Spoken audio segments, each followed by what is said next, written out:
Jelang akhir tahun yang tinggal menghitung hari, para selebriti ini masih harus berkutat dengan kasus hukum yang panas dan alot.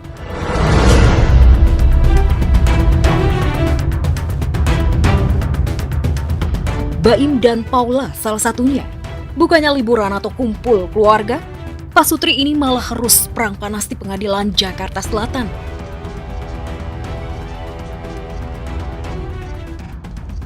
Di saat Paula Verhoeven absen, Baim justru hadir membawa saksi lagi untuk menguatkan dugaan perselingkuhan Paula.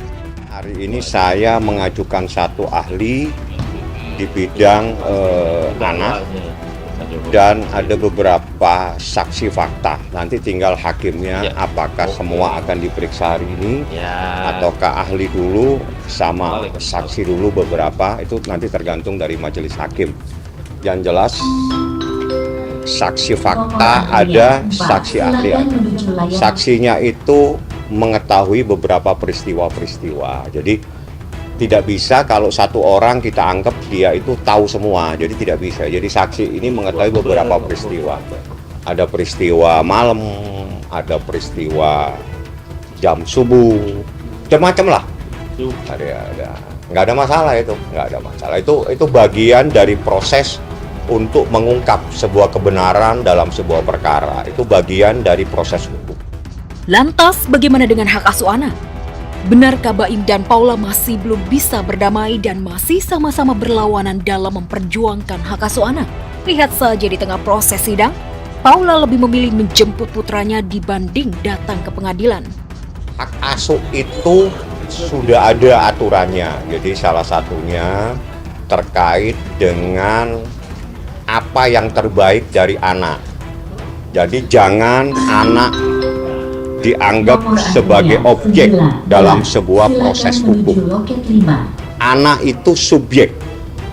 Jadi sekali lagi, anak itu bukan objek dalam peristiwa hukum, dalam perkara apapun juga. Sakit apa sih ada rencana anak-anak? Nanti dibilang apa lagi, nanti bingung kita serba salah.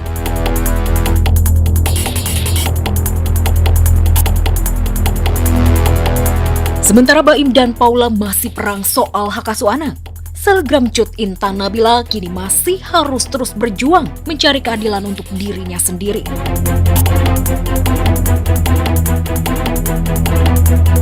Bagi Intan, perceraian adalah satu-satunya jalan agar dia bisa bebas dari jeratan KDRT. Intan yang dulu pernah mendapat KDRT dari suaminya Armor Toreador, mengaku banyak mendapat pelajaran dari kejadian di tahun ini.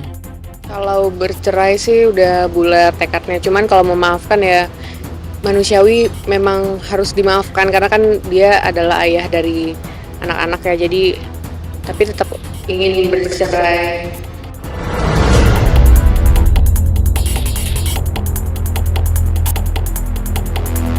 Sebenarnya KDRT itu mungkin banyak, tapi nggak banyak yang berani menyuarakan. Jadi kayaknya memang perlu ada satu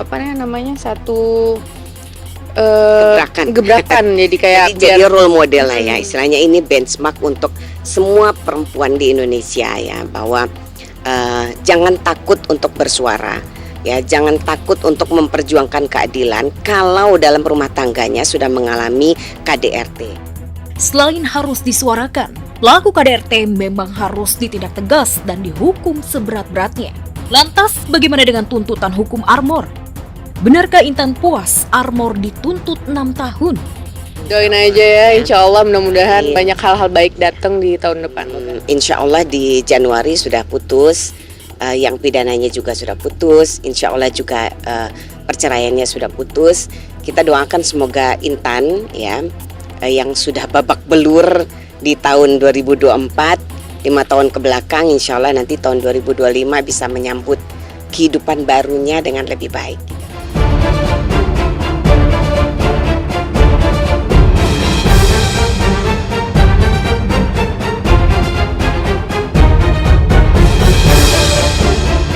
Jelang tutup tahun, Asri Welas juga masih harus berjibaku dengan sidang cerainya di Pengadilan Agama Depok. Namun berbeda dari pasangan lain, Asri dan Gali tetap adem ayem demi anak mereka. Sayangnya di tengah suasana adem itu, Gali diisukan berselingkuh dan poligami. Isu itu disebut-sebut sebagai akar dari masalah rumah tangganya dengan Asri Welas. Kedua, saya dibilang saya menikah lagi. Aduh, saya bisa cek ya di data, saya hanya menikah sekali, yaitu sama Mbak Asri gitu ya. Kemudian saya poligami juga, itu juga nggak benar sama sekali.